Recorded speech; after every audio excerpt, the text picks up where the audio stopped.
यो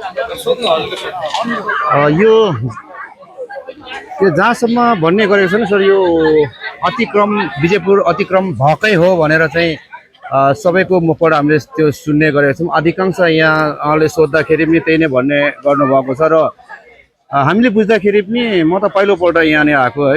पहिलो यहाँ आउँदाखेरि चाहिँ वाबु नै वाबु छ। यो अब यो हाम्रो जुन हाम्रो लिम्बूहरूको भित्र पनि वाबु रोपेर उहाँहरू खालि यो जुत्तासँगै नाचेर नाच्नु भएको छ भन्ने कुरा चाहिँ हामीले बुझ्यौँ।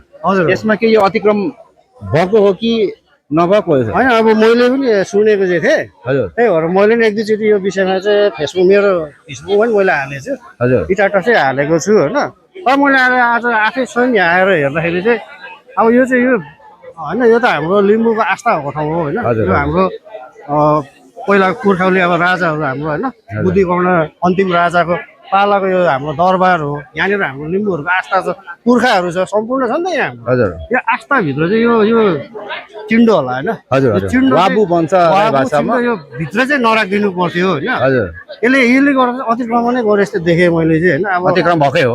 यो चाहिँ अब मेरो भनाइ चाहिँ के हो नि, अब हामी धरानको सम्पूर्ण सबैलाई चिन्छौँ पनि, हामी पुरानो पनि हो।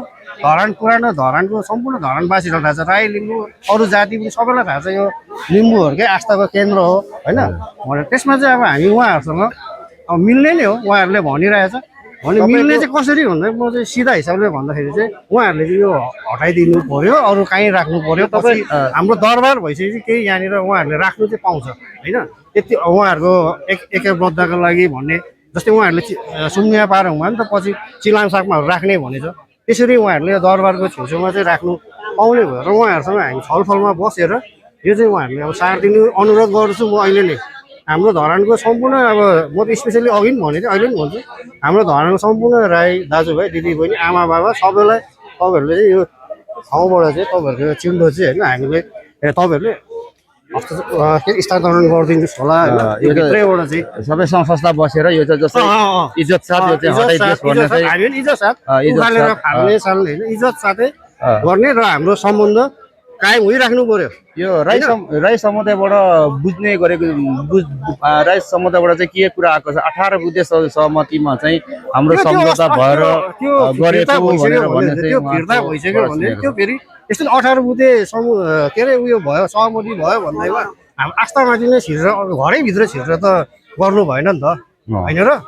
उहाँहरूले यहाँ राख्नु पाउँछ नि पछि एउटा साइडमा होइन। उहाँहरूको त्यो चिन्डोहरू के उहाँले राख्दाखेरि पनि पाउँछ यहाँ राख्नु होइन। तर मेन उयसमा त अब जसको इतिहास छ त्यो इतिहासलाई त उयो गर्नु पऱ्यो नि त, मान्नु पऱ्यो नि त उहाँहरूले पनि। के कसो हो भनेपछि हामीले त यहाँ जे थियो त्यही मागेको हो नि त। हजुर, हजुर, हामीले नयाँ ठाउँ मागेको होइन, हामीले नयाँ मागेको होइन। यहाँ हाम्रो पहिला यहाँ हाम्रो पुर्खाहरू थियो त्यही ठाउँ नै हामीले मागेको। यो हामीलाई नै दिनु पर्यो, हामीलाई नै संरचना गर्नु दिनु पर्यो। यसको संरक्षक के भन्छ उयो गर्नु दिनु पर्यो, संरक्षण गर्नु दिनु पर्यो। यहाँ हामी के बनाउनु चाहन्छौँ त्यो बनाउनु दिनु पर्यो क्या। भनेपछि यो राई समुदायले अतिक्रम गरेकै हो होइन। यो चाहिँ त्यस्तै देखियो होइन। अब उहाँहरूसँग अब हाम्रो सम्बन्ध चाहिँ राम्रै रहोस् होइन। त्यसको लागि चाहिँ उहाँहरूले पनि हामीलाई बुझ्नुपर्छ। हामीले हाम्रो इतिहास मागेको छौँ, फाल्टो मागेको छैन। तपाईँहरूलाई हामीले जसरी साथ दिएको छौँ अहिलेसम्म यो 3-4 वर्ष भयो, तपाईँहरूले जे त्यहाँ पनि हामीले निष्पक्ष साथ दिएछौँ। तपाईँहरू यसमा पनि हामीलाई साथ दिनुपर्छ।